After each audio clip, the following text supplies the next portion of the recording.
Hey everyone, welcome to today's episode of Ask the Pastor. My name's Pastor Jeremy here at Christ Community EPC in Great Falls, Montana. I want to thank you for joining us again today for another question. Well, I'll rephrase that. It wasn't really a question that I was sent. It was more of a snarky comment and someone trying to degrade the Christian faith. So I'm going to turn it into a question because, hey, why not? And so the comment turned into question isn't the Bible just unverifiable myth? And this is a comment you hear a lot, especially in the more militant atheistic views of people trying to debunk Christianity, is that the Bible is just a bunch of myth. It's just a made up stories, maybe to try to manipulate people into believing something that isn't true, a tool to try to control the masses with fear and manipulation. But there are a couple of things that just simply don't let us read the Bible that way. And so just as a broad picture, most honest scholars, really robust scholars, Christian or not, admit that the Bible doesn't read like myth. And it definitely has verifiable historical evidence to it. And so, I mean, I could make a video hours long. I'm not going to do that. But I just want to take a little bit of time because maybe some of you have heard this and you didn't know how to answer it. And so I want to approach this from two different directions. First is the archaeological aspects of the Christian faith that show that these things are verifiable, not just within the texts passed down, but actually in archaeological records, both from within Israel and outside of Israel, that verify both the authenticity of the events and the people of the scriptures. And second is the literary examination of the text, that the Bible itself doesn't allow us to read it as a made-up myth. And so let's take a look at just a handful of the archaeological examples that give historical verification to the texts, and that they weren't manipulated or made up, that they're actually old and passed down because of their trustworthiness. First is the Dead Sea Scrolls. The Dead Sea Scrolls, when they were first found, were thought to going to be able to prove that the scriptures had been manipulated and changed over time because they were the oldest manuscripts that we had found up to that point. So they were discovered in the 1940s in the Qumran caves near the Dead Sea Scrolls. The Qumran community was you could kind of call them a monastic community. They were a very isolated community. But they had these ancient manuscripts sealed in clay jars of sorts, and they were dated back to the 3rd century BC. And so these are old manuscripts far before Jesus, so we can see that these prophecies weren't manipulated to try to make it fit within the Gospels to try to make Jesus appear to be the fulfillment of the prophecies. And what's remarkable is how consistent these texts are to the Bible we have today, and demonstrating the accuracy of the transmission over thousands of years of these texts, the careful scribal consistency with which these texts were handed down to us. So the Dead Sea Scrolls are a proof, a strong evidence at least, that the scriptures have been preserved and well maintained for thousands of years. The second archaeological historical example is the image of the Tel Dan stele. So the Tel Dan stele is an ancient stone inscription found in northern Israel. It dates back to the 9th century BC. and mentions the house of David. Now, there were many scholars who tried to argue that David was this mythological king that was set up as like an example of a hero for the nation of Israel, and that he wasn't a real historical king. But yet we have in the archaeological evidence this Teldan stele that has the inscription, the House of David, on it, providing extra biblical evidence for the existence of King David as a historical figure, corroborating the biblical account. The next would be I don't know if I'm going to say this correct.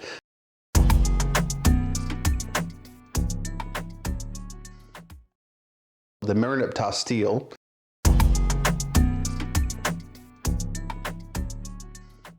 The Merneptah stele is an Egyptian inscription dating back to around 1200 BC. So even older, and it mentions Israel as a people group in Canaan. And so this aligns with the biblical narrative that the people of Israel were an established nation in this region at that time. And so it gives us that archaeological, even outside of Israel. So this is Egypt affirming that Israel was a recognized nation in that region, 1200 BC.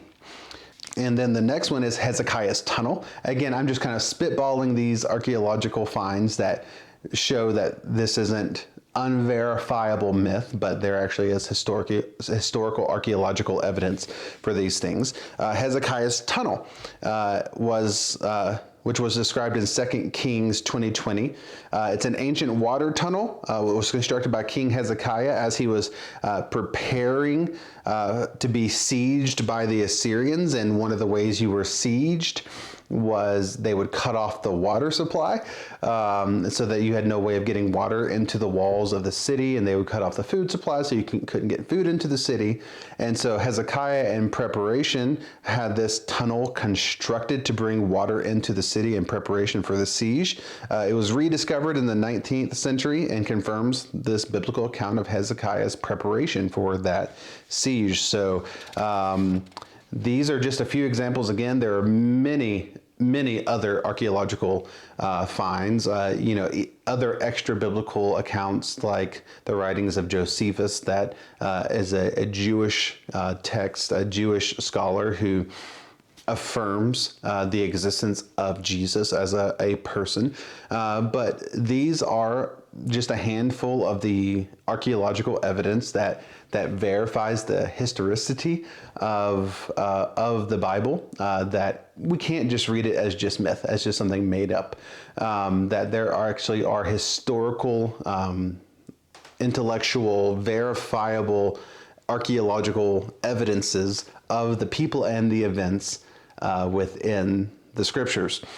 So now let's consider a literary analysis of the Bible, and how the Bible itself doesn't let us read it like a myth, and the fact that it's not written as a myth. So how does it differ from typical myths and parables?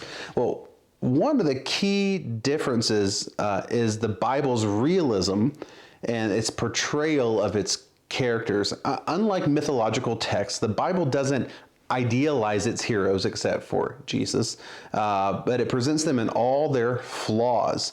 There was a really funny episode of The Simpsons. You've probably seen the meme going around where Homer reads through the whole Bible. He said, "Look at this Bible I just got. $15. And talk about a preachy book. Everybody's a sinner. Except for this guy." And that's exactly right. So the Bible isn't presenting its heroes as these flawless characters. King David is a prime example of this. He was called a man after God's own heart, yet he commits some serious sins. The darkest, worst moment of his life is put on full display. If you're trying to make up a king, an idealized king for a people, that's not a great way to go about it, is to make your greatest heroes display their worst moments in order for us to accept them as a hero. He, again, we know, perhaps you know the story, perhaps you don't, that David, when his men were off to war, and usually a king would go off to war with the soldiers, but for some reason David didn't go off to war with his armies, and so his armies are off to war, and he's standing on a balcony, I guess, and sees this woman named Bathsheba bathing on her roof. She was the wife of one of his mighty men, Uriah the Hittite, and Uriah was off to war without his king.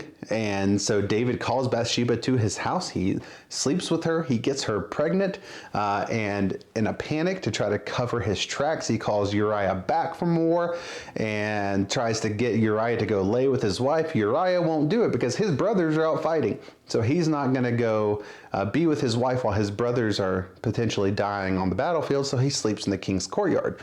Well, when that doesn't work, King David sends word back to the front lines that you put Uriah on the front line, call everyone back, and don't tell Uriah the plan. And so he'll be left out in the open by himself, and he will die. And that's exactly what happened. And these events are recorded in 2 Samuel 11 through 12, showing that the Bible does not shy away from depicting the moral failures of its central figures. Moses is another example of one of the heroes of the faith who was very, very flawed. Moses led the Israelites out of Egypt. Despite his significant role, he was not allowed to enter the promised land due to his disobedience to God. You can read that in Numbers 20. Not only that, but Moses killed an Egyptian guard. Moses didn't want to obey God. He tried to make excuses for not saying, I'm slow of tongue. I can't go speak to the Pharaoh. And so we see the doubts and the fears and the failures and the hot-headedness and eventually the discipline of Moses that even he himself was not allowed to enter into the physical promised land. Though we do believe that he's in the eternal promised land. But he was not allowed to enter into the physical promised land because of his disobedience. Peter is another example, and I love Peter and all his raw passion, but he was a hothead, and he often spoke without thinking. And so Jesus, Peter was one of Jesus's central most apostles. He was part of the inner three, one of the three disciples that saw his transfiguration where his glory was displayed, James and John. And he's talked a big talk. Though everyone else deny you, I won't deny you. I'll die with you. I won't do any of these things with you. When the Roman guards came to arrest him, he's the one who chopped off a guard's ear. He was very quick-tempered and would often, as I said, speak without thinking. And so he said, Jesus, I'll never deny you. And then Jesus says, oh, Peter, you don't know what you're talking about. Before the rooster crows, you'll deny me 3 times. And that's precisely what happens.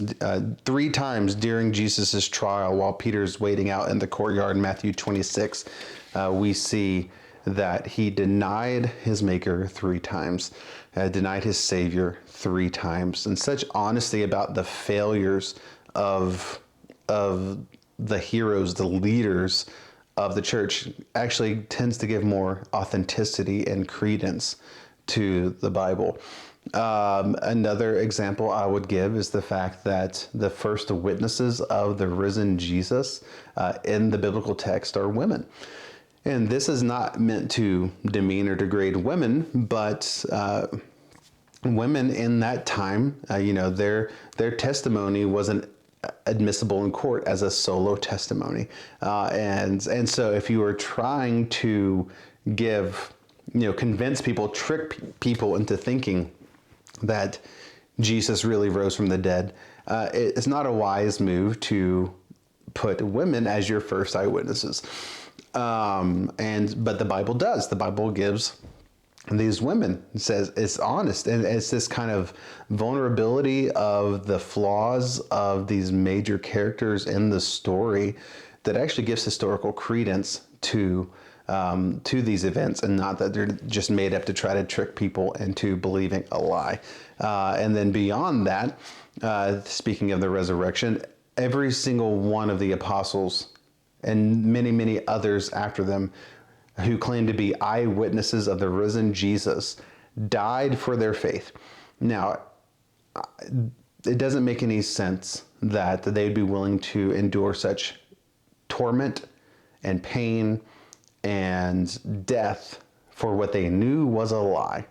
And so the fact of their willingness to die for what they profess to have been eyewitnesses of is, I think, even further evidence of the authenticity of their testimony that they had given about the risen Jesus. So, moreover, the Bible often anchors its stories within concrete historical frameworks, right? We see that in the second year of King Hezekiah, or in this and in that, it's giving specific rulers, places, dates, and events that can be cross-checked with external historical sources. For instance, the census under Caesar Augustus mentioned in Luke 2:1 is a historically verifiable event.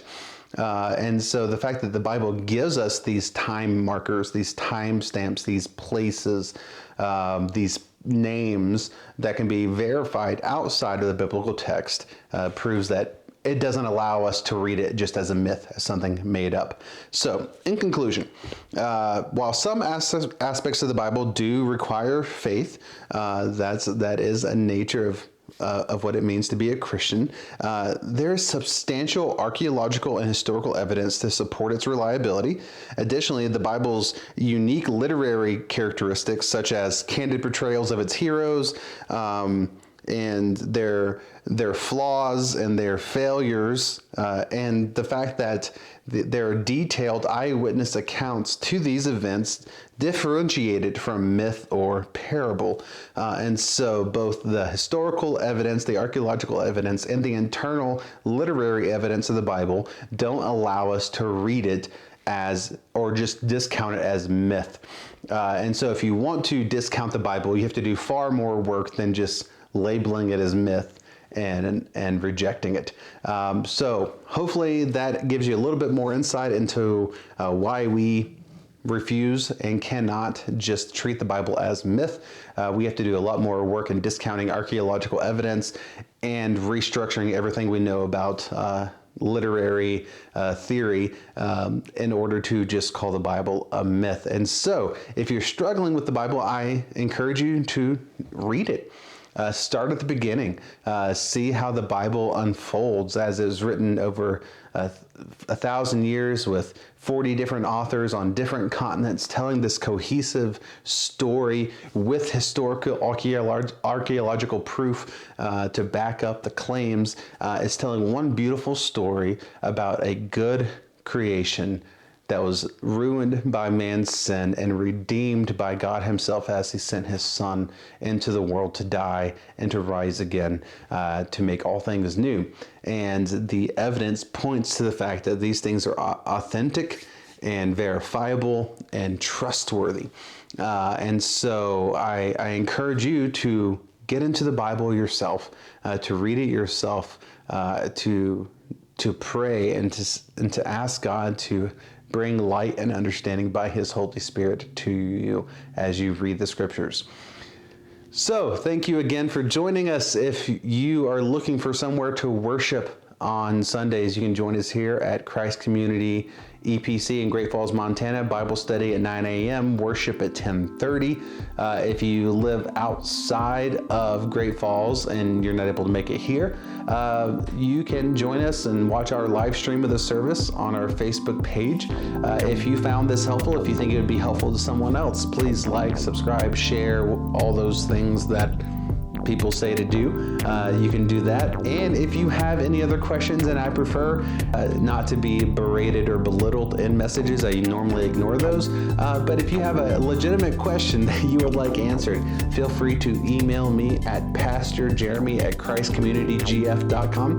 That's pastorjeremy@christcommunitygf.com, and I will do my best to try to bring some clarity and insight to your question. And until next time, may the Lord bless you and keep you.